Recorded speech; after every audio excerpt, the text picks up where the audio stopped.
Assalamualaikum warahmatullahi wabarakatuh. Izin memperkenalkan diri, nama saya Muhammad Ilyas Kalmat dengan NPM 211000116 dari kelas C mata kuliah Antropologi Hukum. Di sini saya akan menjelaskan tentang materi-materi atau pembahasan-pembahasan yang telah dosen berikan dari mulai semester 1 sampai semester 7 sebelum UTS. Yang pertama ada definisi antropologi. Antropologi adalah ilmu yang mempelajari segala macam seluk-beluk, unsur-unsur, dan kebudayaan yang dihasilkan di kehidupan manusia. Yang kedua, ada antropologi menurut tata bahasa dan manfaat antropologi. Terlebih dahulu, saya akan menjelaskan tentang antropologi menurut tata bahasa. Antropologi tersendiri itu berasal dari bahasa Yunani. Yang pertama ada anthropos, yang artinya manusia, dan logos, yang artinya bernalar atau berakal ataupun ilmu. Yang selanjutnya ada manfaat antropologi. Manfaat antropologi adalah untuk mengembangkan pengetahuan tentang manusia, baik secara fisik atau biologis maupun secara sosiokultural. Manfaat antropologi lainnya yaitu yang pertama, antropologi membuat manusia bisa memahami manusia lainnya, baik sebagai individu ataupun anggota dalam kelompok masyarakat. Yang kedua, dengan mempelajari antropologi, orang dapat memahami kedudukan manusia dalam masyarakat dan mendapatkan pengetahuan baru mengenai dunia atau budaya lain yang mungkin belum terungkap sebelumnya. Yang ketiga, memahami beragam norma, tradisi, keyakinan, hingga nilai-nilai pada masyarakat tertentu yang mereka anut. Yang keempat, antropologi dapat menjadikan seseorang lebih kritis, tanggap, dan rasional saat bertemu dengan gejala sosial masyarakat yang cukup kompleks.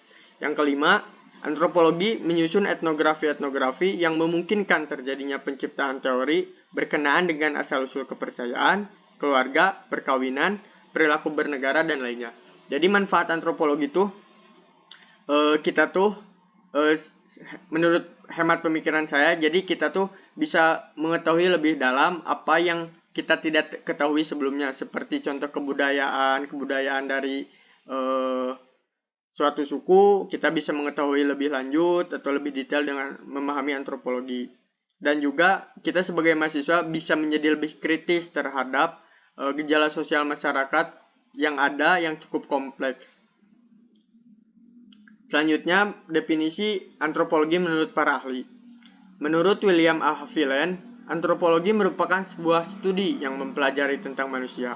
Ilmu ini berusaha membuat atau menciptakan suatu generalisasi yang berguna untuk mengetahui dan mempelajari tentang manusia beserta perilakunya, guna memperoleh pemahaman mengenai keragaman hidup manusia secara lengkap.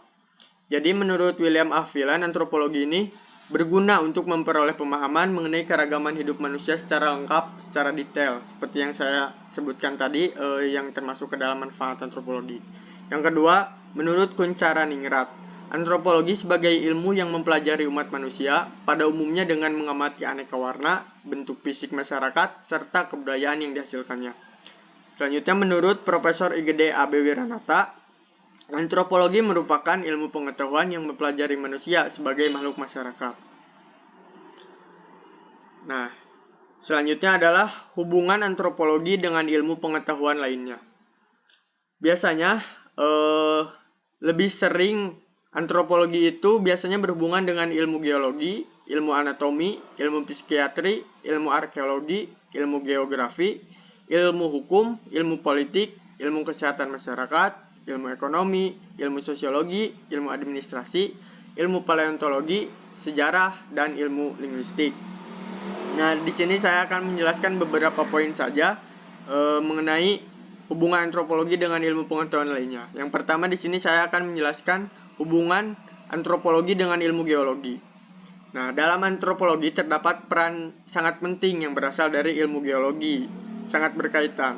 Hal ini dikarenakan ilmu geologi berisi tentang perubahan dan ciri-ciri bumi yang cukup mempengaruhi bagian dari antropologi, seperti prehistori dan paleoantropologi. Peran dari ilmu geologi ialah sebagai ketentuan dari umur relatif yang terdapat dalam fosil manusia dan fosil makhluk primata pada zaman dahulu. Selain itu juga berisi ketentuan tentang bekas kebudayaan dan beberapa artefak dalam lapisan bumi yang kemudian digali sehingga dapat ditemukan. Jadi hubungan antara antropologi dan ilmu geologi ini ilmu geologi lebih menekankan pada peninggalan-peninggalan atau sejarah atau histori-histori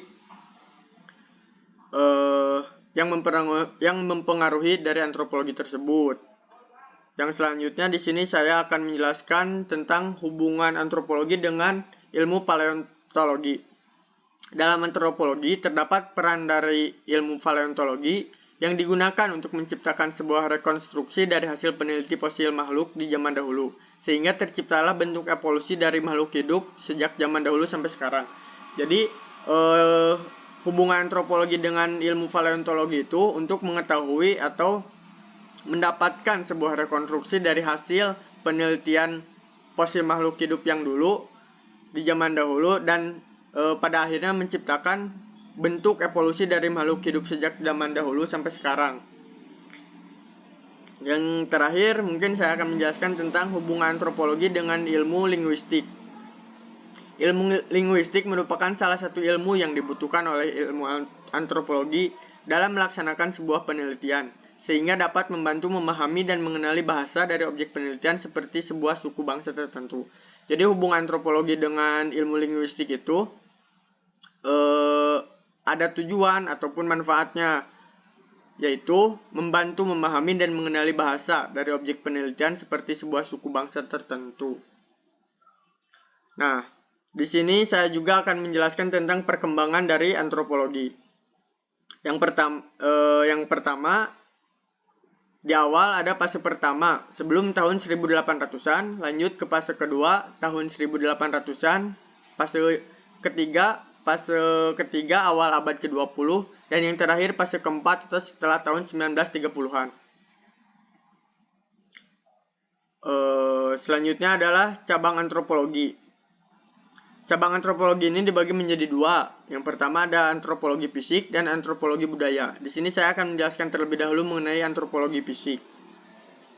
Antropologi fisik itu adalah yang mempelajari manusia dari sudut keanekaragaman tubuhnya, sehingga kerap juga disebut antropologi. Antropologi fisik terbagi lagi menjadi paleoantropologi dan antropologi ragawi. Antropologi biologi atau juga disebut antropologi fisik merupakan cabang ilmu antropologi yang mempelajari manusia dan primata bukan manusia. Jadi yang dipelajarinya tuh manusia terlebih khususnya dan umumnya primata bukan manusia atau non-human primates. Dalam arti biologis, evolusi dan demografi. Jadi mempelajari manusianya itu bukan sekedar saja, tapi dalam arti biologisnya, dalam evolusinya dan dalam demografinya.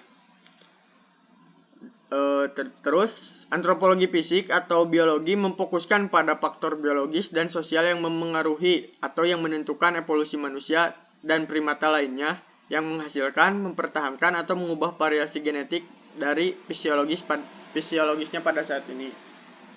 Nah, antropologi biologi atau fisik ini terbagi lagi menjadi beberapa cabang ilmu, diantaranya paleoantropologi, somatologi, bioarkeologi, ekologi manusia, paleopatologi, antropometri, osteologi atau osteometri, primatologi, antropologi forensik, dan antropologi molekuler. Selanjutnya, antropologi budaya. Di sini saya akan menjelaskan tentang antropologi budaya. Antropologi budaya itu antropologi yang mempelajari manusia dari sudut pandang, keberagaman perilaku serta cara berpikirnya. Jadi perbedaannya, ketika antropologi fisik mempelajari manusia dari sudut bisa dibilang atau bisa ini dari sudut biologisnya, tetapi antropologi budaya mempelajari manusia dari sudut keberagaman perilaku serta cara berpikirnya. Antropologi ini juga dibagi lagi menjadi beberapa. Yang pertama ada prehistory, etnolinguistik, dan etnologi. Nah, antropologi budaya atau sosial ini merupakan studi yang mempelajari hubungan antara orang-orang dan kelompok. Sementara antropologi budaya merupakan studi komparasi bagaimana orang-orang memahami dunia di sekitar mereka dengan cara yang berbeda. Antropologi sosial berkaitan dengan sosiologi dan sejarah yang bertujuan mencari pemahaman struktur sosial dari suatu kelompok sosial yang berbeda seperti subkultur, etnik, dan kelompok minoritas. Sedangkan untuk antropologi budaya lebih berhubungan dengan filsafat, literatur atau sastra dan seni tentang bagaimana suatu kebudayaan memengaruhi pengalaman seseorang dan kelompok, memberikan kontribusi untuk pemahaman yang lebih lengkap terhadap pengetahuan, adat istiadat, dan peranata masyarakat. Nah, tadi kan saya sudah menyebutkan bahwa antropologi budaya ini dibagi menjadi beberapa. Kan ada prehistori, etnolinguistik, dan etnologi. Di sini juga saya akan menjelaskan apa itu prehistori, apa itu etnolinguistik, dan apa itu etnologi. Yang pertama, ada prehistori. Prehistori adalah ilmu yang mempelajari sejarah, penyebaran, dan perkembangan semua kebudayaan manusia di bumi sebelum manusia mengenal tulisan. Jadi, prehistori itu sebelum manusia mengenal tulisan. Yang kedua ada etnolinguistik, antropologi. Adalah ilmu yang mempelajari pelukisan tentang ciri dan tata bahasa dan beratus-ratus bahasa suku-suku bangsa yang ada di bumi. Jadi untuk etnolinguistik ini mempelajari tentang bahasa-bahasa yang ada di bumi. Yang terakhir ada etnologi. Adalah ilmu yang mempelajari asas kebudayaan manusia di dalam kehidupan masyarakat suku bangsa di seluruh dunia. Dan untuk etnologi ini mempelajari asas kebudayaan yang ada di beberapa suku yang ada di seluruh dunia gitu. Jadi mungkin untuk perbedaannya, prehistori itu sebelum mengenal tulisan, etnologi itu etnolinguistik itu untuk mempelajari bahasa, beratus-ratus bahasa yang ada di bumi, dan etnologi itu untuk membahas tentang asas kebudayaan yang berlaku di suku-suku yang ada di dunia. Nah, selanjutnya ada religi dalam antropologi. Haviland, seorang ahli, mendefinisikan agama sebagai seperangkat upacara yang diberi rasionalisasi mitos dan yang menggerakkan kekuatan-kekuatan supernatural dengan maksud untuk mencapai atau menghindarkan sesuatu perubahan keadaan pada manusia atau alam. Nah, unsur-unsur agama ini ada di dalam buku antropologi. Unsur-unsur agama yang pertama ada kekuatan gaib. Yang kedua ada memiliki hubungan baik dengan kekuatan gaib. Yang ketiga respon dari manusia. Yang keempat paham adanya kudus atau the sacred. Nah, mungkin segitu penyampaian. Mungkin dicukupkan untuk penyampaian dari materi-materi atau pembahasan-pembahasan dari sesi 1 sampai sesi ke-7. Mohon maaf bila ada kesalahan. Semoga apa yang disampaikan bisa bermanfaat, khususnya untuk saya dalam memenuhi tugas UTS ini dan umumnya untuk penonton yang menyaksikan video saya. Wabillahi taufiq wal hidayah. Wassalamualaikum warahmatullahi wabarakatuh.